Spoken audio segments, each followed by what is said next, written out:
Goeiedag aan almal, ek is Luzaan van Vieren van Swiftvee en welkom by nog 'n week van Swiftvee Bid Bulletin. Ek gaan deur hierdie week se opgewondenheid van die veilinge met julle deurgaan. Asseblief onthou dat as julle nie die veiling gaan bywoon nie, om net vir ons aanlyn te registreer. So kom ons begin. Okay, so die eerste veiling wat ons vir die week het, is die LIV Weekly Scale veiling, wat deur LIV Auctioneers Botswana gehou gaan word. So ons Botswana tak het so 'n paar weke terug oopgemaak, so asseblief, as jy in Botswana geleë is, onthou om te registreer vir hierdie veiling, of die veiling self by te gaan woon. So dit gaan plaasvind om 11:00 op die 8ste Julie.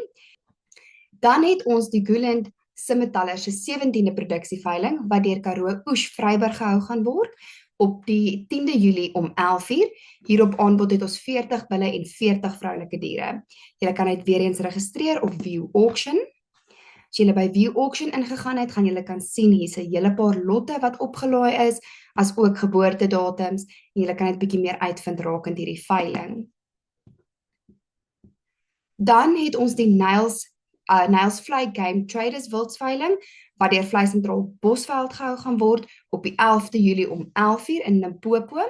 Hierop aanbod het ons 'n hele klompie wild soos blou willebeeste, koning willebeeste, goue willebeeste, en die lys gaan aan.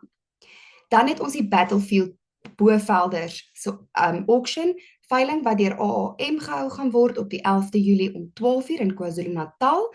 Hierop aanbod het ons 26 bulle en 100 en kalf vroulike diere. Dan het ons die Deel Bosvelders besigtingsdag. Julle kan net vir ons hier gaan julle belangstelling toon, gaan plaasvind op die 12de Julie om 8:30.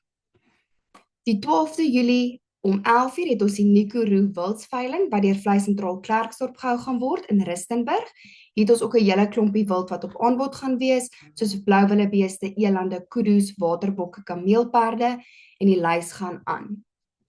Dan ons heel laaste veiling vir die week is die Arno Du Plessis se 3de wildsveiling, wat deur Vleisentraal Bloemfontein gehou gaan word op die 12de Julie om 11:00. Hier het ons ook 'n hele klompie wild wat op aanbod gaan wees. Dit is dan ons veilings vir hierdie week. Onthou asseblief om ons dop te hou op Facebook as ook Instagram om nie 'n veiling mis te loop nie, en julle moet 'n wonderlike week hê. Totsiens.